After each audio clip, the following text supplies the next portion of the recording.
तलाकशुदा पत्नी 40,000 का कर्ज चुकाने पहुंची अपने ही गरीब पति की झोपड़ी में। फिर गर्मियों की एक चिलचिलाती धूप में एक छोटे से गांव के किनारे पर बने एक छोटे से झोपड़े में एक व्यक्ति खड़ा था।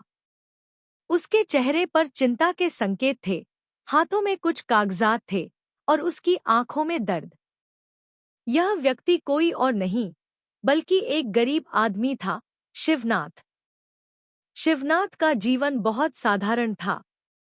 गांव में मेहनत मजदूरी करके वह किसी तरह अपना पेट पालता था।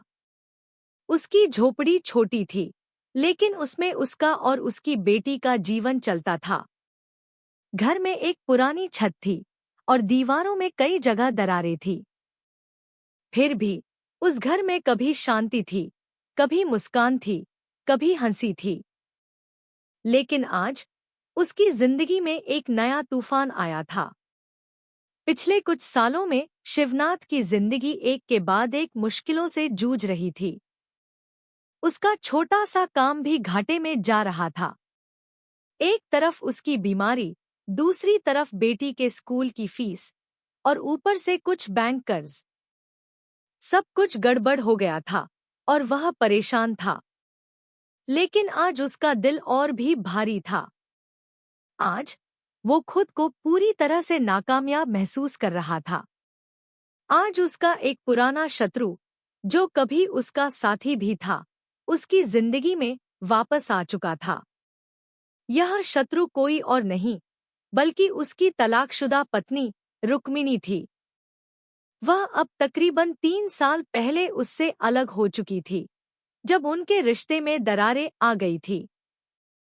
उसका और शिवनाथ का प्यार एक वक्त था, जो अब धीरे धीरे खत्म हो गया था। रुक्मिणी को हमेशा लगता था कि वह एक ऐसे आदमी के साथ नहीं रह सकती थी, जो न तो अपनी जिम्मेदारियों को समझता था और न ही उसके साथ अच्छे से पेश आता था।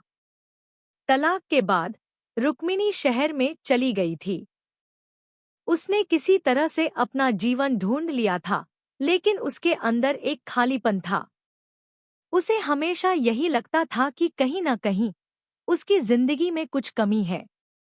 वह अपने बच्चे के लिए हमेशा संघर्ष करती रही, लेकिन उसका दिल कभी भी उस पुराने रिश्ते से पूरी तरह से अलग नहीं हो सका था।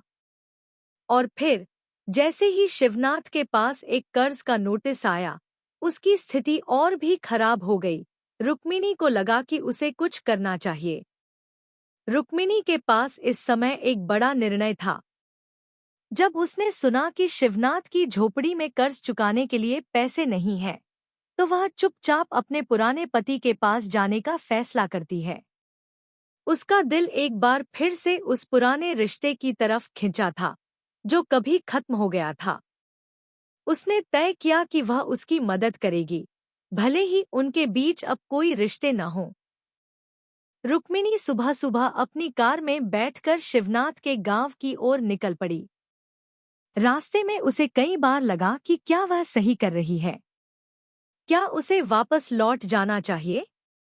लेकिन दिल ने कहा, नहीं, तुम्हें यह करना होगा। तुम्हें शिवनाथ की मदद करनी होगी। गांव पहुंचने पर रुक्मिणी को शिवनाथ की झोपड़ी के पास एक अजीब सा एहसास हुआ। वह कभी इस घर में रह चुकी थी, कभी इस घर की दीवारों पर बच्चों के चित्र बनाए थे, कभी साथ हंसी ठिठोली होती थी, कभी प्यार से बात करते थे। आज यह सब खत्म हो चुका था। वह धीरे से दरवाजे के पास गई और अंदर झांका। शिवनाथ बैठा हुआ था, उसकी आंखों में एक गहरी चिंता थी। उसके हाथों में वह कागज थे, जो उसकी परेशानी को और बढ़ा रहे थे। रुक्मिणी ने धीरे से दरवाजे को खटखटाया। शिवनाथ ने चौंक कर दरवाजा खोला और रुक्मिणी को देखा। वह कुछ पल के लिए चुप रहा। रुक्मिणी का दिल धड़क रहा था।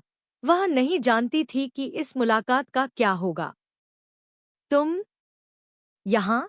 शिवनाथ की आवाज में अजनबियत थी, लेकिन साथ ही कुछ पुरानी यादें भी ताज़ा हो रही थी। रुक्मिणी मुस्कुराई। हाँ, मैं आई हूँ, शिवनाथ। मुझे लगा कि मुझे तुमसे बात करनी चाहिए।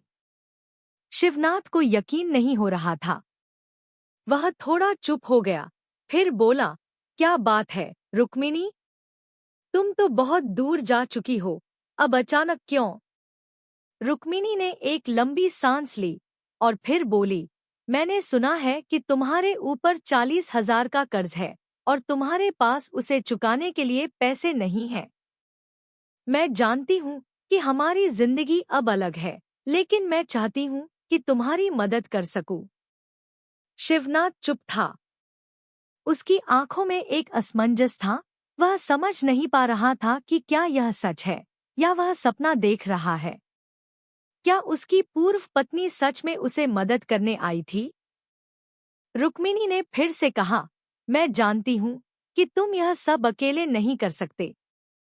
हम कभी एक थे, शिवनाथ।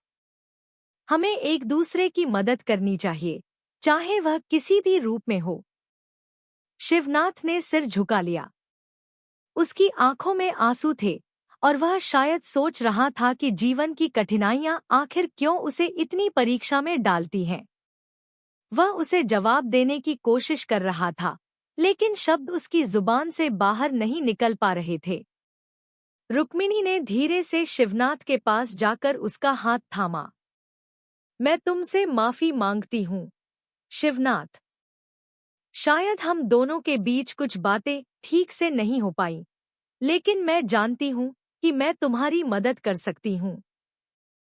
यह पल शिवनाथ के लिए बहुत भावनात्मक था। वह जानता था कि रुक्मिणी ने उसकी मदद करने के लिए बहुत बड़ा कदम उठाया था। उनके बीच जो गलतफहमियां थी, वे अब धीरे-धीरे खत्म हो रही थी। शायद यह एक नई शुरुआत हो सकती थी।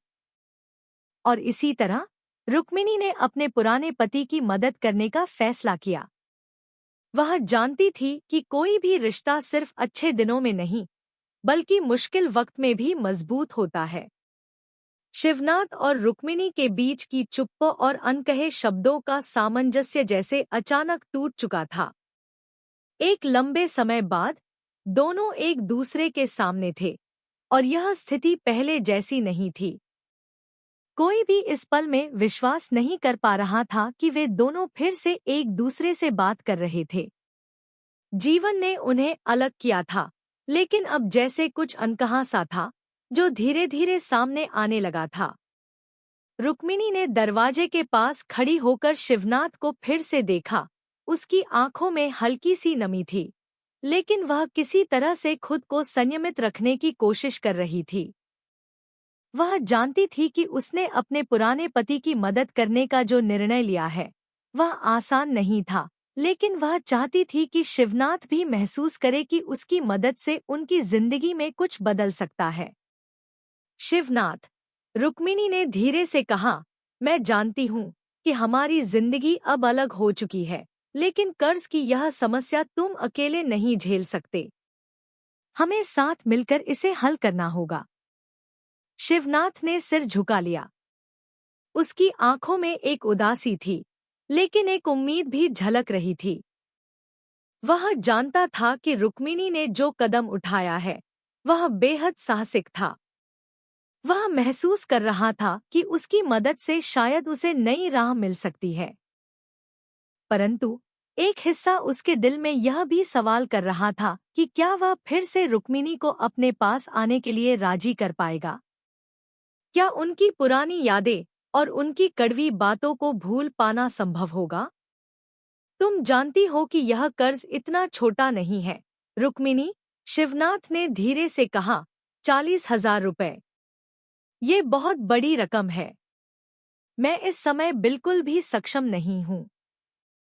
रुक्मिणी ने उसे समझाया, शिवनाथ, मुझे पता है कि तुम कठिन परिस्थितियों में हो और मैं यह जानती हूँ कि तुम्हारे पास इस समय कोई रास्ता नहीं है। लेकिन तुम अकेले इसे नहीं झेल सकते। मैं जानती हूँ कि तुम बहुत अच्छा आदमी हो और तुम्हारे अंदर अपार ताकत है, लेकिन तुम्हें थोड़ा मदद की जरूरत है। शिवनाथ की आंखों में जो दर्द था, वह उसे झेलने की ताकत से कहीं ज्यादा था। वह सोचने लगा, क्या वाकई यह वही रुक्मिणी है जिसने कभी मुझसे दूर जाने का निर्णय लिया था? वह चुप रहा, लेकिन उसका मन बहुत बिखरा हुआ था। पुराने रिश्ते के किसी भी पहलू को छोड़ पाना आसान नहीं था। रुक्मिणी ने फिर से उसके हाथ को हल्का सा दबाया।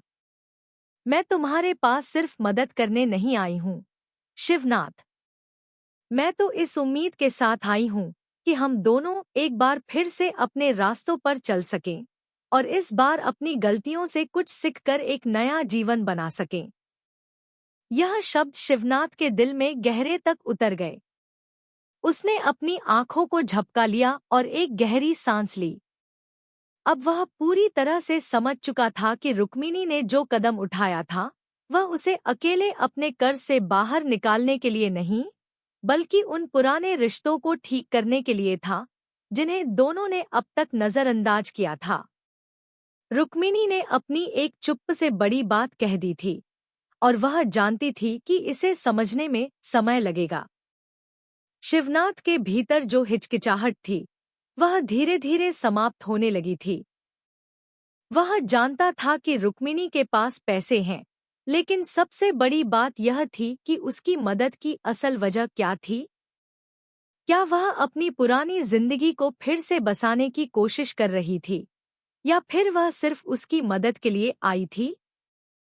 तुमने जो कहा है, रुक्मिणी, शिवनाथ ने थमते हुए कहा, मैं इसे समझने की कोशिश करूंगा। रुक्मिणी ने उसकी आंखों में देखा। मैं जानती हूँ कि यह आसान नहीं होगा। हम दोनों के बीच जो भी गलतफहमियां रही हैं, उन्हें ठीक करने में समय लगेगा, लेकिन कर्ज की यह समस्या तुरंत हल करनी होगी। शिवनाथ अब धीरे धीरे इस बात को मानने लगा था कि उसकी मदद के बिना वह अकेले इस कठिन परिस्थिति से बाहर नहीं निकल सकता था। उसने रुक्मिणी से पूछा, तुम्हारे पास जो पैसे हैं, क्या तुम मुझे पूरा कर्ज चुका देने के लिए दे सकती हो? रुक्मिणी ने उसकी आंखों में सीधे झांकते हुए कहा, हाँ, मैं तुम्हारी मदद कर सकती हूँ, लेकिन इसके लिए तुम सिर्फ अपने कर्ज को चुकाओ, बल्कि अपने जीवन को भी फिर से संजीवनी दे। यह तुम्हारी दूसरी मौका हो सकता है, शिवनाथ। यह वाक्य शिवनाथ के लिए बहुत महत्वपूर्ण था। यह सिर्फ कर्ज की बात नहीं थी, यह एक नए जीवन की शुरुआत थी। उसके जीवन में इतना संघर्ष था कि उसने कभी उम्मीद नहीं की थी कि कोई उसकी मदद करने के लिए इतनी दूर से आएगा। शिवनाथ की आंखों में अब एक नई उम्मीद चमकने लगी थी। उसे समझ में आ गया था कि जीवन में असली ताकत वही है जो मुश्किल वक्त में दूसरों के लिए खड़ा होता है। रुक्मिणी, मैं अपना कर्ज चुका दूंगा, और मैं वादा करता हूँ कि तुमसे जो वादा किया है वह निभाऊंगा। मैं फिर से मेहनत करूंगा और अपनी बेटी को अच्छी शिक्षा दिलाऊंगा। रुक्मिणी के चेहरे पर एक हल्की सी मुस्कान आई। यही बात तो मुझे चाहिए थी, शिवनाथ। मुझे यकीन है कि तुम सही रास्ते पर चलोगे। शिवनाथ ने उसकी आंखों में झांकते हुए कहा, मैं हमेशा तुम्हारा आभारी रहूंगा, रुक्मिणी। रुक्मिणी ने धीरे से उसका कंधा थपथपाया। हम सबको एक दूसरे की मदद करने की जरूरत है, शिवनाथ। यही सबसे बड़ा सबक है।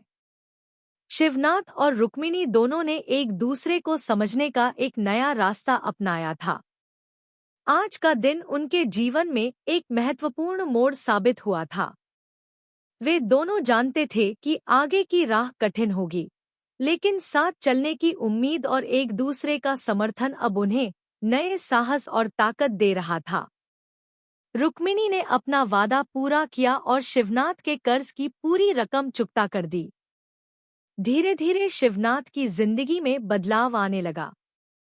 वह फिर से अपने काम में जुट गया, कड़ी मेहनत करने लगा और अपने पुराने दोस्त से मिले हुए पैसों को अपने और अपनी बेटी के भविष्य के लिए बचाने लगा। लेकिन सबसे बड़ी बात यह थी कि उसने सच्चे दोस्ती, प्यार और उम्मीद का अनुभव किया। रुक्मिणी ने उसकी मदद की थी, और यह मदद सिर्फ पैसों तक सीमित नहीं थी, बल्कि यह एक दूसरे के रिश्ते में नई शुरुआत थी, जो दोनों के दिलों को फिर से जोड़ने का काम कर रही थी। समय की घड़ी चुपचाप अपनी चाल चल रही थी। शिवनाथ और रुक्मिणी की जिंदगी में कुछ बदलाव आ चुका था, लेकिन दोनों जानते थे कि यह बदलाव सिर्फ एक शुरुआत थी। कर्ज की समस्या हल हो चुकी थी, लेकिन क्या पुराने रिश्ते की कड़वाहटें और गलतफहमियां भी खत्म हो सकती थीं? क्या रुक्मिणी और शिवनाथ कभी फिर से एक दूसरे के करीब आ सकते थे? वह दिन शिवनाथ के लिए किसी चमत्कार से कम नहीं था। जब रुक्मिणी ने 40,000 रुपए का कर्ज चुकाया, तो उसे ऐसा लगा जैसे उसके कंधे से कोई भारी बोझ उतर गया हो। उसे लगा, अब जीवन की राह थोड़ी आसान हो गई है, लेकिन वह जानता था कि इस राहत के साथ साथ एक बड़ी जिम्मेदारी भी आई है, अपने और अपनी बेटी के भविष्य के लिए नई दिशा निर्धारित करना। रुक्मिणी की मदद के बाद शिवनाथ ने अपनी पुरानी आदतों को छोड़ने का संकल्प लिया। वह जानता था कि अब समय आ गया है जब उसे सिर्फ अपनी जिंदगी को ठीक नहीं करना है, बल्कि अपनी बेटी के लिए भी कुछ अच्छा करना है। वह फिर से मेहनत करने लगा। उसकी दिनचर्या पहले जैसी नहीं थी, बल्कि अब वह अधिक मेहनत, ईमानदारी और लगन से काम करने में विश्वास करने लगा था। शिवनाथ की बेटी गुड़िया स्कूल में पढ़ाई में बहुत तेज थी। वह हमेशा अपने पिता के साथ समय बिताना चाहती थी, लेकिन अब जब उसके पिता अधिक काम करने में व्यस्त हो गए थे, तो वह कभी अकेले तो कभी रुक्मिणी के साथ समय बिताती थी। गुड़िया को यह समझ में आने लगा था कि उसके पिता को अब भी बहुत कुछ साबित करना था। वह भी चाहती थी कि उसके पिता फिर से उन दिनों की तरह खुश रहें, जब घर में सुख शांति और प्यार था। एक दिन शिवनाथ के मन में अचानक एक ख्याल आया। उसने सोचा, रुक्मिणी ने मेरी मदद की है, लेकिन क्या मैं उसे यह बता पाया हूँ कि मैं उससे कृतज्ञ हूँ? वह यह सोचने लगा कि रुक्मिणी के लिए कोई छोटी सी सराहना या शुक्रिया कहना बहुत जरूरी था। वह जानता था कि उसने रुक्मिणी से बहुत सी बातें छुपाई थी और बहुत कुछ उसके साथ गलत किया था, लेकिन अब वह चाहता था कि रुक्मिणी यह महसूस करे कि वह उस पर पूरा विश्वास करता है। शिवनाथ ने तय किया कि वह रुक्मिणी को एक छोटे से धन्यवाद नोट लिखेगा, जिसमें वह अपनी भावनाओं को व्यक्त कर सकेगा। उसने एक कागज निकाला और लिखने लगा, रुक्मिणी, मैं तुम्हारा शुक्रगुजार हूँ कि तुमने इस कठिन वक्त में मेरी मदद की। तुमसे अलग होने के बाद मैंने बहुत सारी गलतियां की और कई बार सोचा कि अगर तुम मेरे साथ होती तो शायद मेरी जिंदगी कुछ और होती। लेकिन अब जब तुम मेरी मदद के लिए आई हो, तो मैं जानता हूँ कि सच्ची मदद सिर्फ पैसों तक नहीं होती, बल्कि यह दिल से दिल तक होती है। तुमने मेरी जिंदगी में उम्मीद और साहस की एक नई किरण डाली है। मैं वादा करता हूँ कि मैं अब अपने जीवन को सही दिशा में लाऊंगा और तुम्हारी मदद को कभी नहीं भूलूंगा। शिवनाथ। यह छोटा सा नोट लिखकर शिवनाथ ने उसे एक लिफाफे में रखा और सोचा कि अगले दिन वह रुक्मिणी को दे देगा। उसने मन ही मन प्रण किया कि वह अपने जीवन को न केवल अपने लिए, बल्कि अपनी बेटी के लिए भी सुधारने की पूरी कोशिश करेगा। रुक्मिणी ने शिवनाथ की मदद की थी, लेकिन अब वह भी कुछ बदलना चाहती थी। वह जानती थी कि इस कठिन वक्त में उसने एक बड़े साहसिक कदम उठाया था, लेकिन उसका मन कभी नहीं मान पाया था कि वह और शिवनाथ के बीच क्या हुआ था। तलाक के बाद दोनों की जिंदगी में कई खट्टी मीठी यादें थीं, लेकिन इन सब के बावजूद वह जानती थी कि इस रिश्ते को फिर से ठीक किया जा सकता है, बशर्ते दोनों एक दूसरे के साथ दिल से जुड़ने की कोशिश करें। शिवनाथ के साथ बिताए गए समय के दौरान रुक्मिणी ने महसूस किया कि वह अब अपने जीवन में कुछ बड़ा बदलाव चाहती थी। उसने कभी नहीं सोचा था कि वह शिवनाथ के पास मदद के लिए जाएगी, लेकिन आज जब उसने ऐसा किया, तो उसे एक अजीब सी शांति महसूस हुई। यह शांति न केवल उसकी मदद करने के कारण थी, बल्कि यह भी थी कि उसने एक कदम और बढ़ाकर अपनी पुरानी गलतियों को सुधारने की कोशिश की थी। रुक्मिणी अब सोचने लगी थी, क्या मुझे शिवनाथ के साथ फिर से अपने रिश्ते को नया जीवन देना चाहिए? वह जानती थी कि इस फैसले से बहुत कुछ बदल सकता है, लेकिन क्या यह निर्णय दोनों के लिए सही होगा? क्या वे दोनों फिर से एक खुशहाल परिवार बना सकते थे? एक दिन रुक्मिणी ने अपने दिल की बात शिवनाथ से कही। शिवनाथ, उसने धीरे से कहा, क्या तुम समझते हो कि हम दोनों फिर से अपने रिश्ते को एक नई शुरुआत दे सकते हैं? शिवनाथ ने चुपचाप सुनी और फिर कहा, रुक्मिणी, मैं जानता हूँ कि मैं तुम्हारे साथ गलत था। हमने जो कुछ भी किया वह हमारे रिश्ते में असमंजस और दुराग्रह का कारण बना। लेकिन अब जब तुम मेरी मदद के लिए आई हो और मैंने अपने आप में कुछ बदलाव महसूस किए हैं, तो मुझे लगता है कि हमें एक मौका मिलना चाहिए। हमें एक दूसरे को समझने और फिर से अपना रिश्ता सुधारने की कोशिश करनी चाहिए। रुक्मिणी के चेहरे पर हल्की सी मुस्कान आई। वह जानती थी कि अब शिवनाथ ने भी खुद को बदला है और वह अपने पुराने रिश्ते को फिर से एक नई दिशा देने को तैयार था। शिवनाथ और रुक्मिणी के बीच बहुत कुछ बदल चुका था। पुराने शिकवे और यादें धीरे धीरे उनके दिलों से दूर हो रही थी। दोनों के बीच अब सिर्फ एक दूसरे के प्रति समझ और सम्मान था।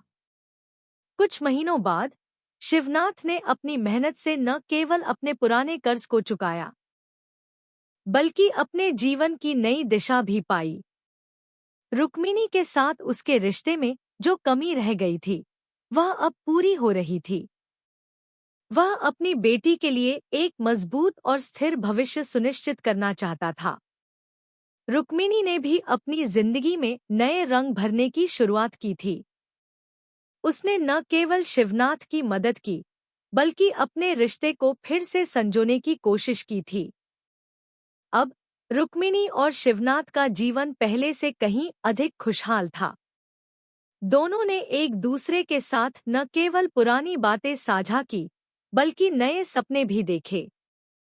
शिवनाथ और रुक्मिणी के बीच जो अजनबियत और कड़वाहट थी, वह धीरे धीरे दूर हो रही थी।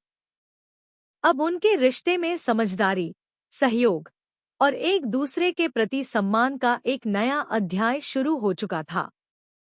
जीवन की उलझनों से उबरने के बाद उन्होंने पाया कि न केवल उन्होंने अपने पुराने रिश्ते को सुधारने की कोशिश की थी, बल्कि अपने जीवन को भी एक नई दिशा दी थी।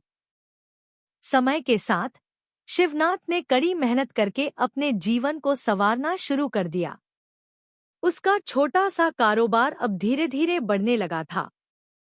उसे अपने काम से संतुष्टि मिलने लगी थी और उसने खुद को अपनी बेटी के लिए और रुक्मिणी के लिए जिम्मेदार महसूस करना शुरू कर दिया था। वह दिन दूर नहीं था जब शिवनाथ को अपनी मेहनत का फल मिलने लगा। अब उसकी झोपड़ी में एक नया उजाला था। घर में नए रंग थे और जीवन में एक सकारात्मक ऊर्जा का संचार हो रहा था। वह जानता था कि अगर रुक्मिणी उसकी मदद न करती, तो शायद वह कभी इस मुकाम तक नहीं पहुंच पाता। रुक्मिणी भी बहुत बदल चुकी थी। वह जानती थी कि अपने पुराने रिश्ते को फिर से संजीवनी देना कोई आसान काम नहीं था, लेकिन उसने कभी हार नहीं मानी। वह समझ चुकी थी कि किसी रिश्ते को फिर से मजबूत बनाने के लिए वक्त, समझदारी और विश्वास की जरूरत होती है। यही कारण था कि उसने अपनी भावनाओं को खुलकर व्यक्त किया और शिवनाथ से कहा कि वह अपने रिश्ते को एक नई दिशा देना चाहती है। शिवनाथ और रुक्मिणी के बीच अब कोई दूरी नहीं थी। दोनों एक दूसरे के करीब आ चुके थे और अपने अपने कामों में व्यस्त रहते हुए वे एक दूसरे की मदद करने के लिए हमेशा तैयार रहते थे। एक दिन रुक्मिणी ने सोचा कि क्यों न इस रिश्ते को फिर से संजीवनी देने के लिए एक कदम और आगे बढ़ाया जाए। उसने शिवनाथ से कहा, क्या तुम मेरे साथ एक नई शुरुआत करने के लिए तैयार हो? मैं जानती हूँ कि हमने दोनों ने एक दूसरे से बहुत कुछ खोया है, लेकिन क्या हम दोनों अपने पुराने रिश्ते को फिर से शुरू कर सकते हैं? शिवनाथ ने उसके चेहरे की ओर देखा और फिर अपनी आंखों में एक नई उम्मीद के साथ कहा, रुक्मिणी, मैंने जितनी भी गलतियां की हैं, मैं उन्हें सुधारने की पूरी कोशिश करूंगा। लेकिन मैं जानता हूं कि इस वक्त हमें एक दूसरे की मदद की जरूरत है। अगर तुम तैयार हो तो मैं भी इसके लिए तैयार हूं। हमारी जिंदगी का यह नया अध्याय दोनों के लिए बहुत मायने रखता है। रुक्मिणी की आंखों में चमक थी। उसने शिवनाथ का हाथ पकड़ा और कहा, हम दोनों के बीच जो भी गलतफहमियां थी, वह अब पूरी हो चुकी है। अब समय आ गया है जब हमें एक दूसरे के साथ मिलकर अपने रिश्ते को फिर से संजीवनी देनी होगी। यह पल शिवनाथ और रुक्मिणी दोनों के लिए बेहद खास था। उन्होंने अपने दिलों से उन सारी बातों को निकाल दिया था जो उन्हें अलग कर रही थी। अब उनके रिश्ते में सिर्फ प्यार और विश्वास था। अब उनका रिश्ते को फिर से संजीवनी देने का समय था। शिवनाथ ने सोचा, रुक्मिणी ने हमेशा मेरे लिए एक सहारा बनकर काम किया। मैंने जिस समय उम्मीद खो दी थी, उस समय वह मेरे पास आई और मुझे वो रास्ता दिखाया जो मैं कभी नहीं देख पाता। अब मैं भी उसके साथ हूँ। हम दोनों एक दूसरे को समझने लगे हैं और अब हम दोनों को आगे बढ़ने की जरूरत है। रुक्मिणी ने भी दिल में यही ठान लिया था कि अब वह अपनी जिंदगी के इस नए सफर पर शिवनाथ के साथ चलने के लिए तैयार है। वह जानती थी कि यह आसान नहीं होगा, लेकिन इस रिश्ते को फिर से बनाना और उसे सफल बनाना अब उसकी प्राथमिकता बन चुकी थी। गुड़िया, शिवनाथ और रुक्मिणी की बेटी, जो अब धीरे धीरे बड़ी हो रही थी, उसने भी देखा कि उसके माता पिता के रिश्ते में कुछ बदल चुका था। वह समझ रही थी कि अब उसके पिता और माँ एक दूसरे के साथ मिलकर अपनी जिंदगी की कठिनाइयों से बाहर निकल रहे थे। उसकी खुशी का ठिकाना नहीं था, क्योंकि उसे अब विश्वास हो गया था कि उसके परिवार में फिर से खुशियां लौट आई हैं। कुछ महीनों बाद शिवनाथ ने अपनी मेहनत से न केवल अपना कर्ज चुकाया, बल्कि अपने छोटे से व्यवसाय को भी सफलता की ओर बढ़ाया। उसने छोटे-मोटे कामों को बड़े पैमाने पर बदलने का निर्णय लिया था। वह जानता था कि अब उसके पास न केवल पैसे हैं, बल्कि वह एक जिम्मेदार पिता और पति भी बन चुका है। रुक्मिणी भी अपने जीवन को संवारने में जुटी हुई थी। उसने अपनी एक नई नौकरी शुरू की, जिससे उसकी खुद की पहचान बन रही थी। वह अब अपने जीवन में खुश थी, क्योंकि उसने अपने परिवार के साथ रहकर रिश्ते को फिर से संजीवनी देकर अपने जीवन को नया मोड़ दिया था। शिवनाथ और रुक्मिणी के रिश्ते में अब कोई दूरी नहीं थी। वे एक दूसरे के साथ हर खुशी और दुख को साझा करते थे। दोनों जानते थे कि रिश्तों को बनाए रखने के लिए समय, समझदारी और एक दूसरे के साथ खड़ा होना बहुत जरूरी होता है। एक दिन शिवनाथ ने रुक्मिणी से कहा, रुक्मिणी, मैं चाहता हूँ कि तुम और गुड़िया मेरे साथ हमेशा रहें। हम दोनों के बीच जो कुछ भी हुआ, वह अब पीछे रह चुका है। हम दोनों को एक नई शुरुआत करने का मौका मिला है और मुझे यकीन है कि हम दोनों इसे सफल बना सकते हैं। रुक्मिणी ने शिवनाथ का हाथ पकड़ा और कहा, हमें पहले की तरह एक परिवार बनना चाहिए। हम दोनों एक दूसरे से बहुत कुछ सीख चुके हैं और अब हमें एक दूसरे के साथ अपनी जिंदगी जीनी चाहिए। मैं हमेशा तुम्हारे साथ हूँ, शिवनाथ। यह वाक्य रुक्मिणी के दिल की सच्ची भावना को दर्शाता था। शिवनाथ और रुक्मिणी दोनों अब एक दूसरे के लिए पूरी तरह से समर्पित थे। उन्होंने अपने रिश्ते को फिर से संजीवनी देने के लिए जो कदम उठाए थे, वह अब उन्हें सफल होता हुआ दिख रहा था। गुड़िया, जो अब बड़ी हो चुकी थी, अपने माता-पिता को देखकर खुश थी। वह जानती थी कि उसके माता-पिता ने अपने रिश्ते को फिर से संजीवनी दी थी और अब वह अपना जीवन खुशी-खुशी जी रहे थे। वह भी अपनी पढ़ाई में मेहनत कर रही थी और अपने माता पिता के संघर्षों से प्रेरित होकर अपने सपनों को पूरा करने की कोशिश कर रही थी। शिवनाथ और रुक्मिणी का रिश्ता अब पहले से कहीं ज्यादा मजबूत था। उनका जीवन अब एक नई दिशा में आगे बढ़ रहा था और उनके दिलों में एक दूसरे के लिए प्यार और सम्मान था। यह कहानी एक सशक्त उदाहरण बन चुकी थी कि रिश्ते कठिनाइयों से गुजरकर भी मजबूत हो सकते हैं, अगर उसमें प्यार, समझदारी और विश्वास हो। कभी-कभी हमें अपनी गलतियों को स्वीकार करना होता है, एक दूसरे से माफी मांगनी होती है और फिर से अपने रिश्ते को संजीवनी देनी होती है। शिवनाथ और रुक्मिणी ने यही किया और उनकी जिंदगी अब एक नए अध्याय में समाहित हो चुकी थी। कहानी का निष्कर्ष। इस कहानी से हमें यह सीखने को मिलता है कि रिश्तों में दरारें आ सकती हैं, लेकिन अगर दोनों पक्ष एक दूसरे को समझने और साथ देने के लिए तैयार हों, तो कोई भी मुश्किल हल हो सकती है। रिश्तों को संजीवनी देने के लिए हमें अपने दिलों को खुला रखना होगा और एक दूसरे के साथ अपने भावनाओं और सोच को साझा करना होगा। रिश्ते में प्यार और विश्वास के साथ साथ समझदारी और सहयोग की भी जरूरत होती है। अगर आपको इस कहानी से प्रेरणा मिली हो, तो कृपया इसे लाइक और शेयर करें। अपने विचार और राय नीचे कमेंट्स में साझा करें। अगर आप भी अपनी जिंदगी में किसी रिश्ते को सुधारने की कोशिश कर रहे हैं, तो हमें बताएं कि आपने किस तरह से अपनी जिंदगी को बेहतर बनाया। और हमारी अगली प्रेरणादायक कहानी के लिए चैनल को सब्सक्राइब करना न भूलें।